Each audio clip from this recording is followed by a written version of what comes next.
This is Pound News.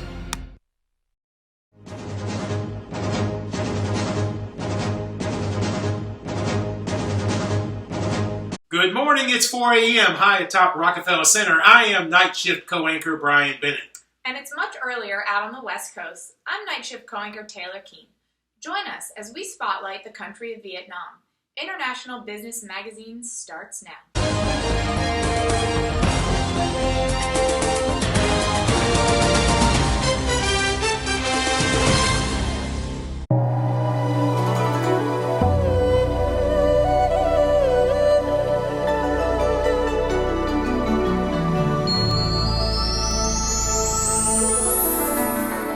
Fueled by great prices and eager government, Vietnam is the new Asian hotspot for foreign business investment.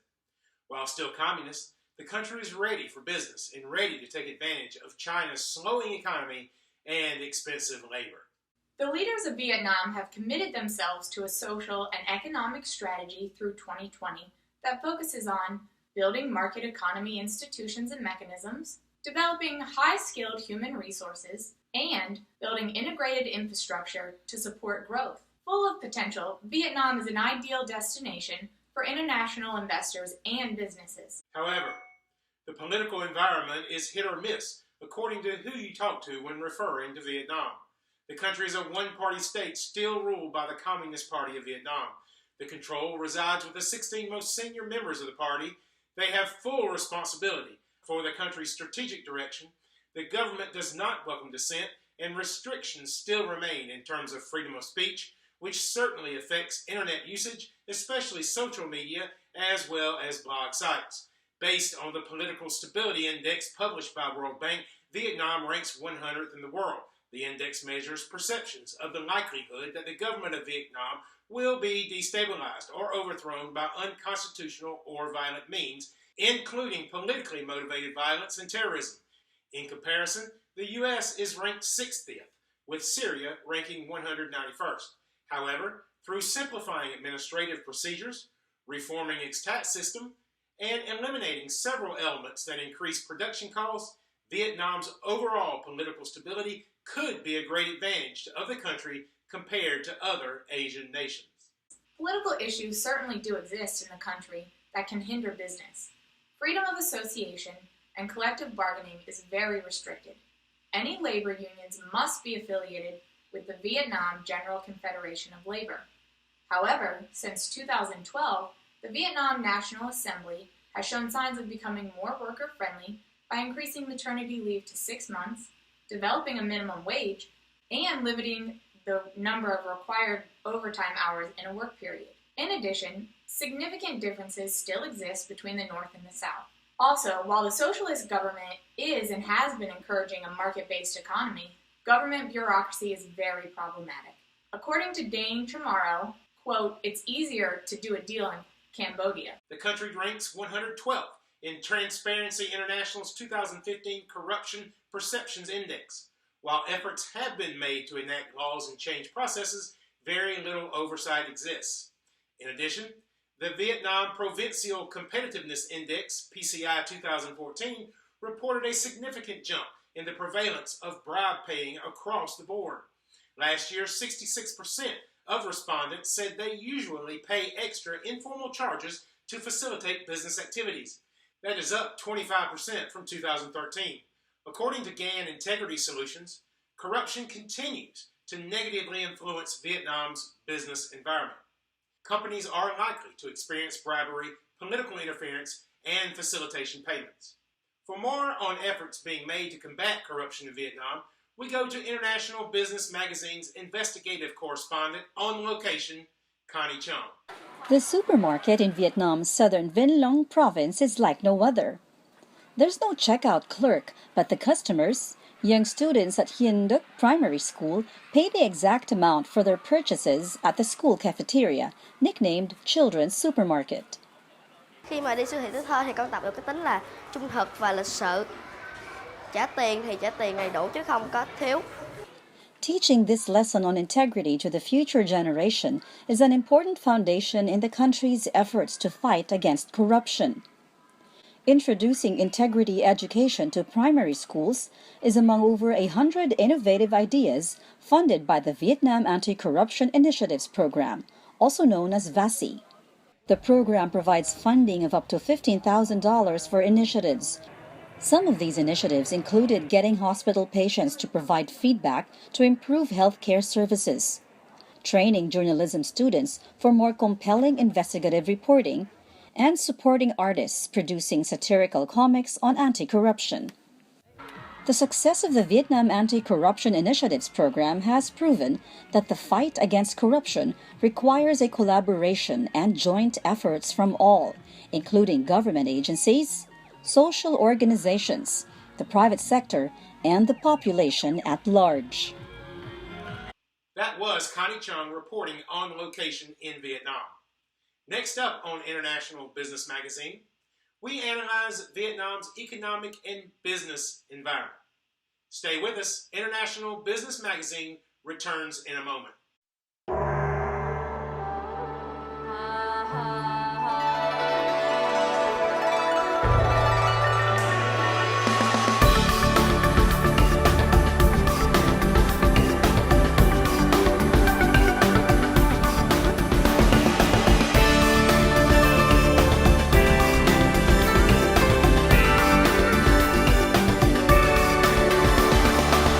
Vietnam, timeless charm. Welcome back to International Business Magazine. I am Taylor Keene. Brian, can you provide us with crucial demographic and economic data for Vietnam? Absolutely, Taylor. Let's take a look at some of the key facts of Vietnam. First of all, we see that it is officially known as the Socialist Republic of Vietnam, capital city in Hanoi, largest city is Ho Chi Minh, also referred to as the capital of the South, because back during the war days between the North and the South. As we go into the population, we see a population of 91.7 million, a density of 292 people per square kilometer. That is a very dense population. Continues to grow at 1.07%. As we go into the age structure of Vietnam, we see that 50% of the population is under the age of 30. As those young people begin to be more involved in the education process, as they are certainly more involved with technology, there's a lot of potential with that age group coming out of Vietnam. National gross income of just under $2,000. Not only are we educating those people now in Vietnam, but we see that as from a foreign investor standpoint, there is quite an opportunity because wages are so low. Labor wages are quite competitive when you look at Vietnam versus anywhere else in the world. Inflation continues to stay steady nowadays at around 2 to 3%. We can see at one time back in the early 90s, late 80s, early 90s, it was reaching as much as 200, 300%. But it has been quite steady now for since about 2010. The Vietnamese dong is the official currency. And that isn't a joke on your screen there. That is, in fact, a 500,000 Vietnamese dong. I'll have to tell you a story. I went to Ho Chi Minh once, and it's the only time probably ever I'll be able to say I actually took $1 million out of the ATM. But the dong is, in fact, the currency for Vietnam. And just notice here how it continues to perform against the overall Asian index, the Southeast Asian index. The dong is remaining very strong over time. From an education standpoint, we can see that since, again, the mid-2000s, education is continuing to be on the rise, 93% literacy rate. But also notice this, when you go and compare Vietnam versus other nations in terms of their test scores in mathematics, in reading, so forth and so on, we can see that not only are they competitive within Vietnam, but you can see, as you notice some of the countries that they're being compared to, these countries have very strong and very long histories of strong education. And Vietnam is riding the pack now. Unemployment is down to 2.3%. Key fact about this slide is the fact between the men and women. Remember, historically, Vietnam is a farming culture. So through the years and through the generations, the male seemed to take on more of the important role of the family. More emphasis was put on the male. But obviously now, as foreign investors are going in and bringing in business, things are going to change. And of course, we will be seeing many more female in the workplace in Vietnam. As we kind of sum up, there's a strong need for the professionals in Vietnam. We can see that they are nowhere near the percentages that are needed in Vietnam. So as those 30-year-olds and below begin to become more and more educated, the job market is there for them. And I mentioned at the beginning of the show that Vietnam is taking advantage of those high cost of labor in China, and this is a great example. China is very high in labor rates today, but Vietnam is undercutting. Taylor, let's further talk about business in Vietnam. What else can you tell us? Bureaucracy, Brian. Need I say more? The Vietnam bureaucracy is legendary. Bloomberg refers to it as a labyrinth. Not to mention, the legal system has different laws for foreign and domestic investors, while taxes are applied, how do we say, subjectively? That is true, but the trend is to lighten up what you say. Trading does continue to rise exponentially year over year. That is true, but Vietnam remained in a trade deficit after joining the WTO in 2007. It wasn't until 2012 did they actually see a positive gain. With deep concerns about the riskiness, foreign investment has certainly been an issue throughout the years. It has only been in the last 6 years that foreign investment has really taken off, averaging 10 to 12 billion annually. Well, and I have to say also, the legal system can be a hindrance as well. The courts are governed by the state, so we know what that can mean. Judges typically rule in favor of the local party in disputes, no matter if the law supports the decisions or not. Contracts are not reliable. Well, for those reasons specifically, Vietnam is ranked 166 out of 183 by World Bank when it comes to protecting investors. From an intellectual property standpoint, register your rights immediately, although enforcement is weak even when you do. Okay, so we have to take a break, but after the break, this is the question I have for you. Based on what we know about Vietnam, the young educated workforce, the ability of that workforce, the cost of labor, the questions that exist for doing business as well as the risk of foreign investments, all of those things, using your years of analysis and experience, consulting, leading initiatives in emerging markets around the world, what is the data telling you? As a foreign investor, where do I put my money? Now that's the challenge for Taylor after the break. Stay with us. International Business Magazine returns in a moment. This is not a hotel. It's an idea that travel should be brilliant. The promise of spaces as expansive as your imagination, offering surprises that will change as often as you do. This is not business as usual. It's a new way to inspire, create, and yes, dream. Because it's not only about where you're staying, it's about where you're going. Marriott. Travel brilliantly. Welcome back to International Business Magazine. I'm Brian Bennett, and she is Taylor King. Now, you know the question I raised before the break, but before we get to that, I can hear the morning latte folks across the hall preparing for this morning's show. Here at Rockefeller Center, the studios are on top of one another. They are across the hall in 8C, we here in 8B. You can't hear them because of our great production team, but I can. Let's see what they have lined up for us this morning. Good morning, Tom Wilkins and Cass Van Ryn. What's happening this morning on Morning Latte?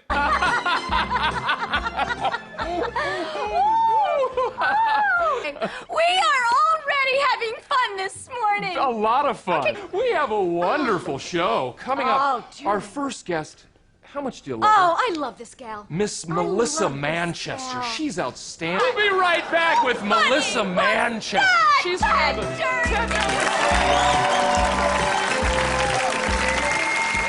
Certainly looks like they're having a great time over there this morning. I'm really looking forward to the show. So am I, Taylor. I'm really looking forward to that interview. It's going to be a good one this morning. But the time has come.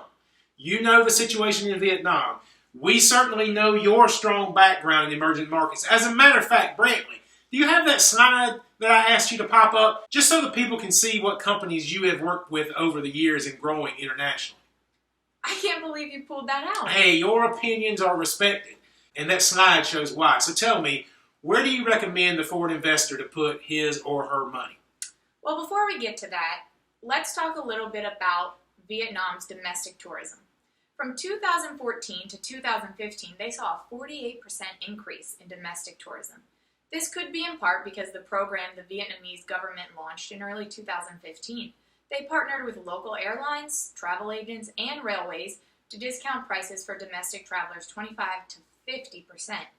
It is also important to note, according to the Asian Review, there was a 14% drop in international arrivals in the first quarter of 2015, and March was the 10th month in a row they saw a decrease. So what does all this have to do with investing? I'm glad you asked. The hotel giant Marriott International is launching a new brand of boutique hotels entitled Luxurious Charm. Their pilot hotel will launch in Ho Chi Minh within the year. The brand is designed specifically for the domestic travelers. It will pair Vietnamese charm with modern-day luxuries. 50 well-appointed and spacious guest rooms will be the perfect haven for everyone's staycation.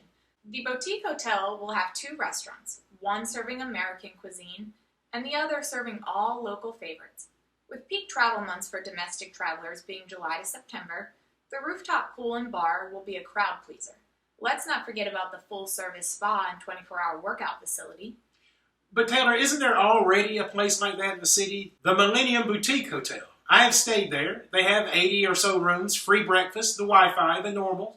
They seem to cater toward the business traveler and pride themselves of being sophisticated and cozy. Yeah, that's a great property. It's just nothing like the new 5-star accommodation. With there being less than 30 5-star hotels in the entire country of Vietnam, there is definitely room in the market for one more. And did I mention the most notable quality? The service. Everything will be specifically tailored to the needs of the domestic traveler. Over 2/3 of the country's population lives in a rural area. Many of those people have farms or large families, which makes traveling near impossible. Luxurious Charm will provide each guest with a personal concierge, should they choose. The concierge will specialize in perfecting every travel detail. They will have an intimate understanding of what is needed for a family to escape. Perhaps the family will require a farmhand to look after things, or a nanny to take care of the children. Whatever is needed will be arranged at a fair price. This will elevate the entire traveling experience, and the domestic traveler will experience a life of royalty they never even dreamt was possible. Well, it sounds like they thought of everything, but once the guest is at the hotel, there are things they have to sacrifice when choosing a boutique hotel. For instance, the walls are never thick enough, or rooms are too small. Funny you should mention that, actually. The Millennium Boutique Hotel has had many of those same complaints, along with other ones about air conditioning and other facility complaints. But don't worry, Marriott has done their market research and has assured investors and guests their hotel will not face the same issues.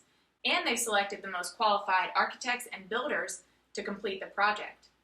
How do they plan to advertise for such a business?